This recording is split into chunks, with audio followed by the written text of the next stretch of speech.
All right, everybody, this is the second video that I'm going to be doing about Super Bowl 58. And today we're going to be taking a look at the offensive line for the San Francisco 49ers. And I wanted to talk about this offensive line because, yes, while Chiefs defenders, they made plays, can't take that away from them. There were at times straight up miscommunication between the offensive linemen. Some of the blocking schemes, I don't know if I really like them. They really allowed the Chiefs to take advantage. There were whiffed blocks, where there wasn't really good technique, and they all just seem to happen at really inopportune times for the Niners. So what we're going to do is we're going to start off here with this 1st and 10 run by Deebo Samuel. It's in the second quarter. It's after the Chiefs have fumbled, after the Pacheco fumble down near the Niners goal line. Brock Purdy got the horse collar penalty. So now this is 1st and 10, and the Niners are going to run the toss inside zone. They run an inside zone, but they toss it to the back. So Deebo Samuel is in the back. Christian McCaffrey is going to go in motion. So it's basically an inside zone. So right here, the picture is very good for the 49ers. And I'm just going to go ahead and forward it a little bit more because of the motion by McCaffrey. This is now the picture that the offensive line is getting. I still think that the Niners were kind of okay on this play, though. The Niners have talked about running into stacked boxes before. And right here, we can still take blocks right here by Kittle, Trent Williams. We can have Banks and Brendel work combination block, and they can really work up right here to Bolton. Okay, I know that we've got number 22, McDuffie, who's down, but he's still kind of at the third level. Notice he's about 4 to 5 yards off the ball. We've got Buford and McKivitz, they're working combination, and they should really be working up to the next level defender, who right there is Tranquil. And then you're going to have basically Juszczyk come across, block the end. And Brandon Ayuk is going to be coming to block right here on the safety read. Okay, you'll see him late.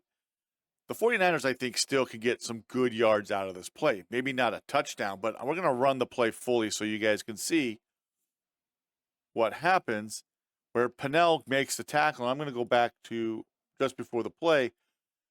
What I don't love is, for whatever reason, I'm going to run it right to here.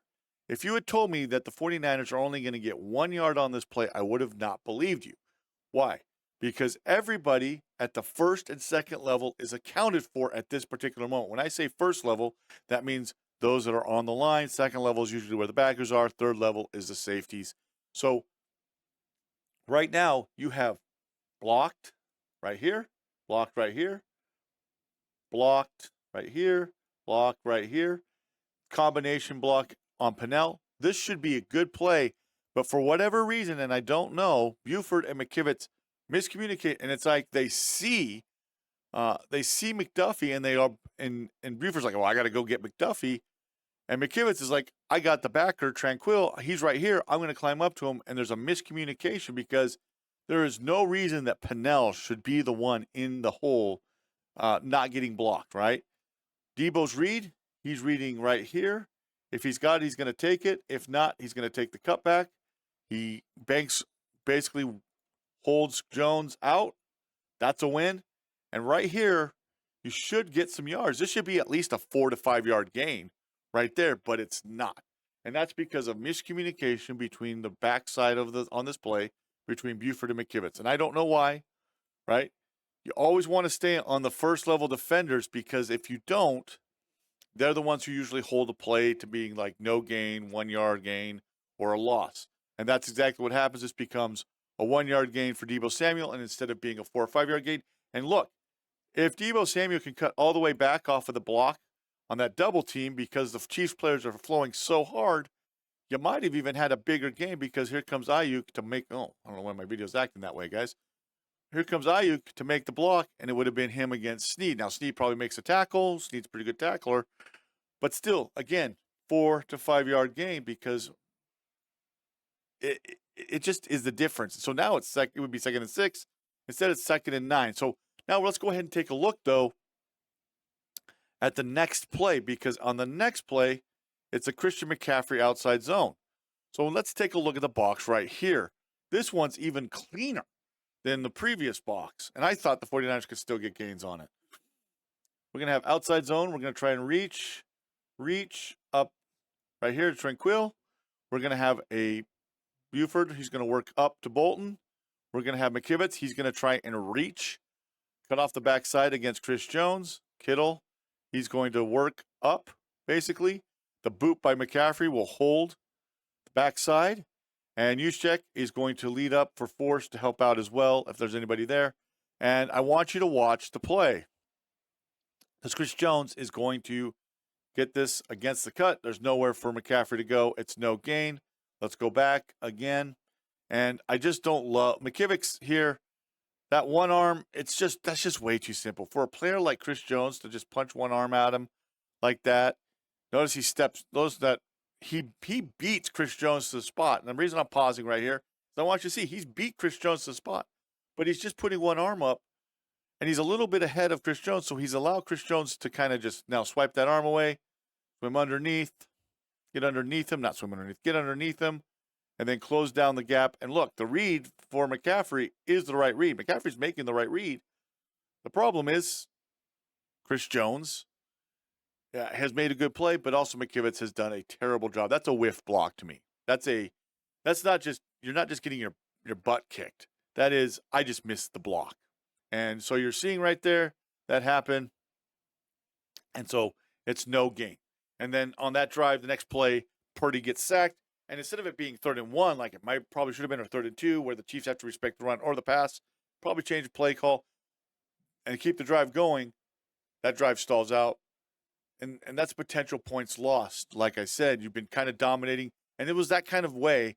It was that kind of day, actually, for the offense, where the 49ers offense had moments where the defense was playing really well, but the offense just couldn't get going just due to mistakes. And then here, this is the drive that the Niners did get a touchdown to make it 10-0. And we're going to run outside zone to the right. So here we go. Here's our box that we've got. Again, we're using only end zone view for this very reason. We've got 7 blockers, right? We've got basically 7. We're not going to worry about read because we've got the backside. Basically, we've got the backside boot by Purdy. Purdy's going to hold the backside with his play action fake. And so we're just going to work. Combination block right here, out to here. Should be trying to reach here. We're going to work right here, work up to here. Trent Williams should be working right here. And then Juszczyk is going to help on force, or first available defender that he sees, and block out. And then Elijah Mitchell. This is not McCaffrey. Elijah Mitchell is reading outside in, head outside. He's going to cup inside. So let's run the play so you guys can see exactly what happens. It's a toss.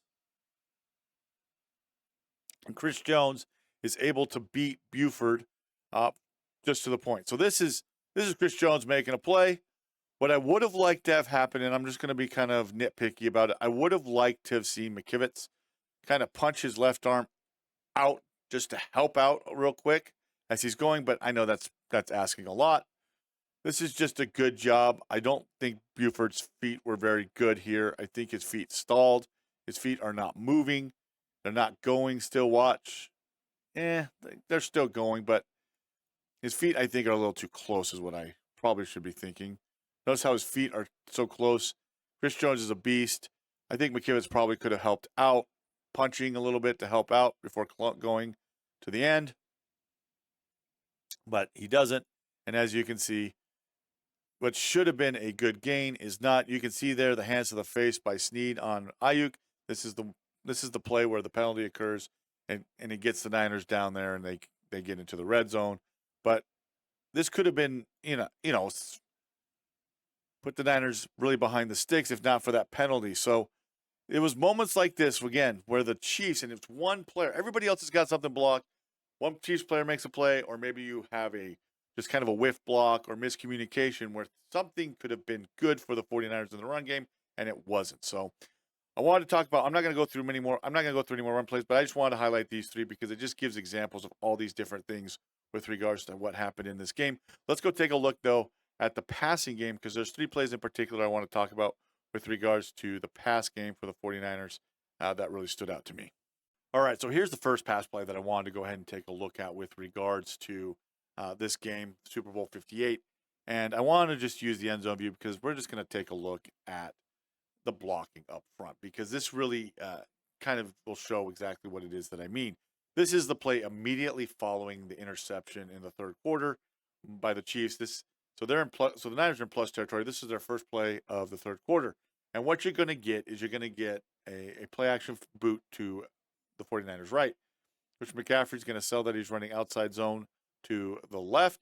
You're going to pull Brendel around, who's going to be acting as a lead blocker on the boot for Purdy, who's going to be coming out here. And what you're going to see happen is you're going to see Feliciano. He's going to step down. You're going to have McKivitz step down.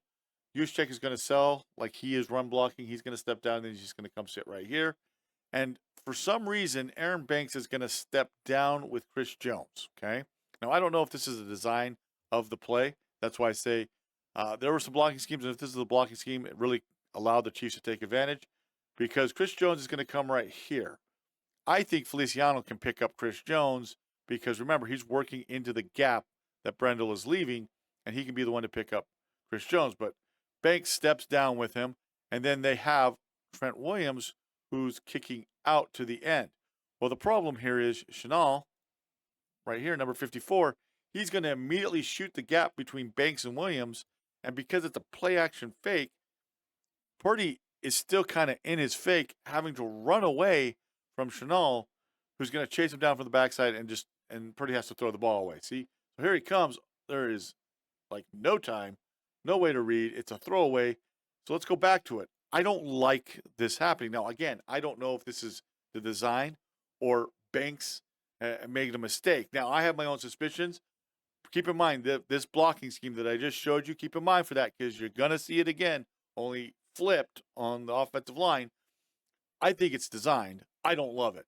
What I would prefer is either Banks notices, hey, if Chris Jones is going inside of me like this, if Chris Jones is going right here, then I know that Feliciano is going to get him, okay? Because Feliciano's working over McKivitz. He's going to get the guy that's Pennell, who's over Feliciano. Feliciano knows that McKivitz is going to get his guy, and he's going to work to his spot.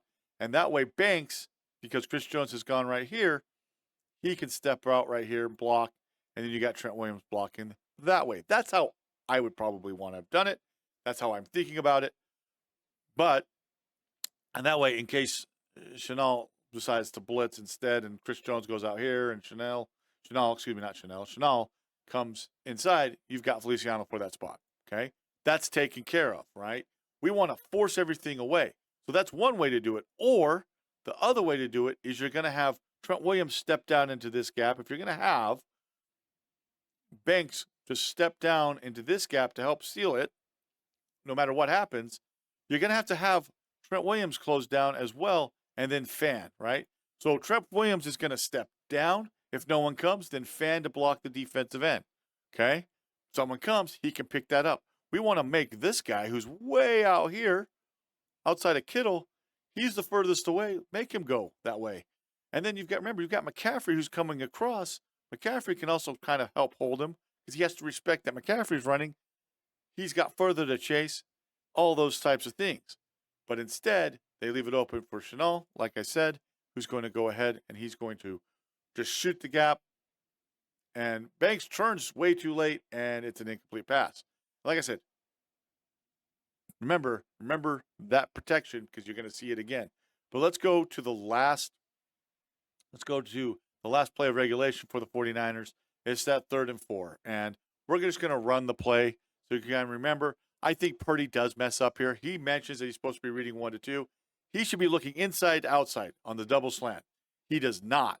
I think he's looking for Jennings because he's trusting Jennings. But if he's looking really inside to outside, he'd see that Brandon Ayuk is wide open. This should be an easy catch, easy first down for the 49ers, but it's not. But let's go to the end zone view because there's a mess up on the blocking scheme right there. And let's go ahead and take a look from the end zone view. We've got McCaffrey lined up. We know they're in man coverage. Why? Man went in motion with him, okay? So we know that McCaffrey is locked up in man-to-man. There's man-to-man coverage, right? And that's probably what got Purdy, because Purdy probably thought that McDuffie was going to stay out there on Brandon Ayuk. So there's that. But another part of the problem here, so the Chiefs got Purdy. I think the Chiefs got Purdy with this blitz. Part of the problem, though, for me as well is the 49ers, I don't understand where the offensive line is going on this play. This is an easy easy block. You've got Kittle in the backfield. You got to keep it simple. If Kittle's in the backfield, you can't be doing double reads where he's reading 1 to 2 and or 1, 1A, 2, 2A. Like, you can't be doing any of that stuff. Can't have that for the tight end, right? Make it simple. He's to the quarterback's right, so that everybody else on the offensive line, they should be sliding to their left. This is really like a 3-down front, okay? No one's over Buford, so Buford should be sliding right here. We should get a slide right here, okay? Kick out by McKivitz, and then Kittle can pick up the blitzer, okay? He can pick up the backer, safety, nickelback, whoever's coming on the blitz, okay? And now, if everybody's on the offensive line besides McKivitz slides to the left, that blitz by McDuffie doesn't get home, but instead, we're going to have Banks kick to the right, the same side that Kittle's on. So we've got two guys blocking right here. We don't have anybody for McDuffie. Purdy, again, I don't think he looks at Ayuk. He says that it does his read is inside, outside, doesn't really read.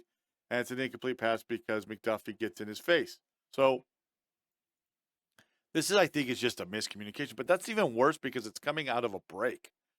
So for whatever reason, the offensive line for the Niners does not slide. It's almost like they're all trying to protect inside. And maybe it was on Kittle.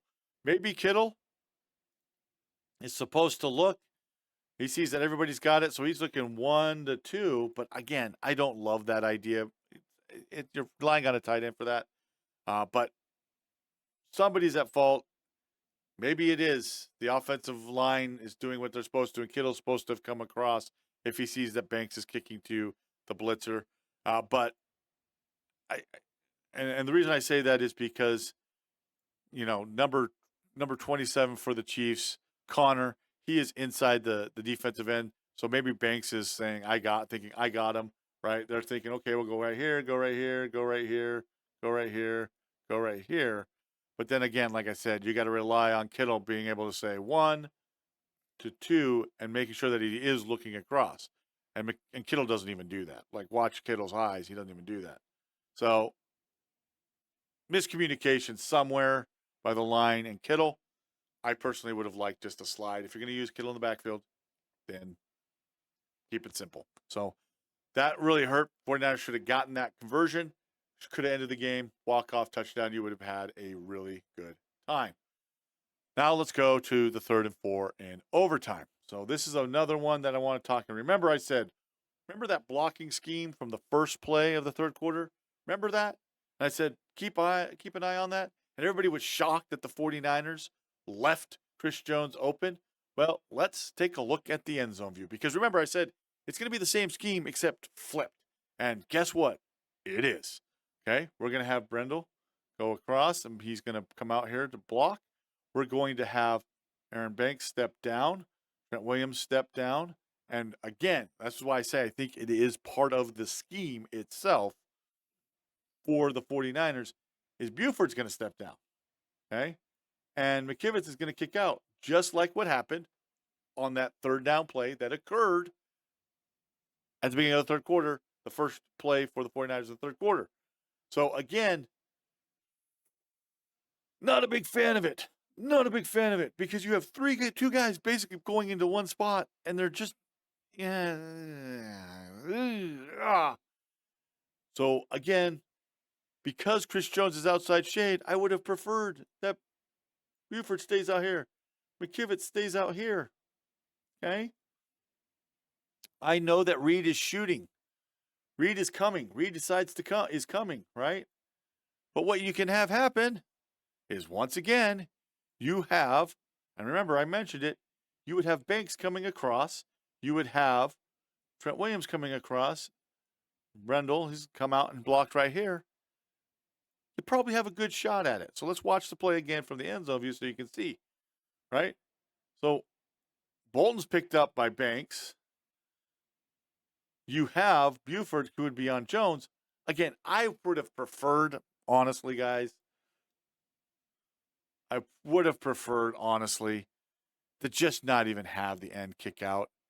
Have your tackle kick out. Tackle step down. Let's go back to it. I'd rather have tackle step down. That way he steps down. He's helping. Someone's right there. If you're going to do that, you're going to have him step down.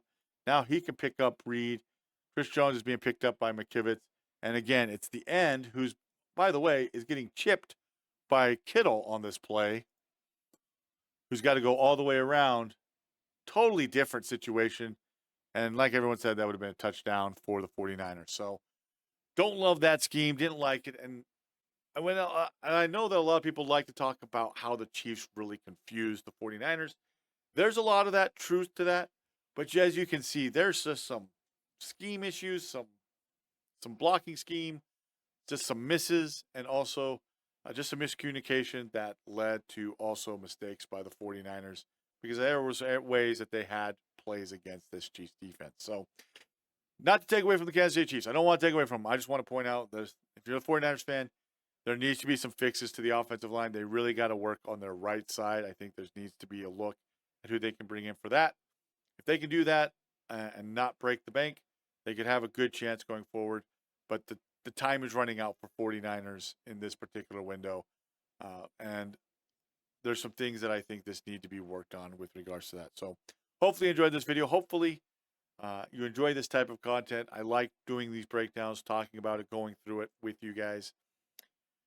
Please make sure to subscribe if you are enjoying this type of content. Let me know your thoughts down below. We'll see you next time, though. Have a good one. I want to give a shout out to all of our booster members that are supporting the channel. If you wish to have your name in a video just like this, please make sure to join at the link down below at the booster member or above. On the next screen, there will be another recommended video. It will be a breakdown video, most likely. Check it out. See what you think of it. Some of them might be commentary, but most of my videos are breakdowns. We'll see you later, though, and have a good one.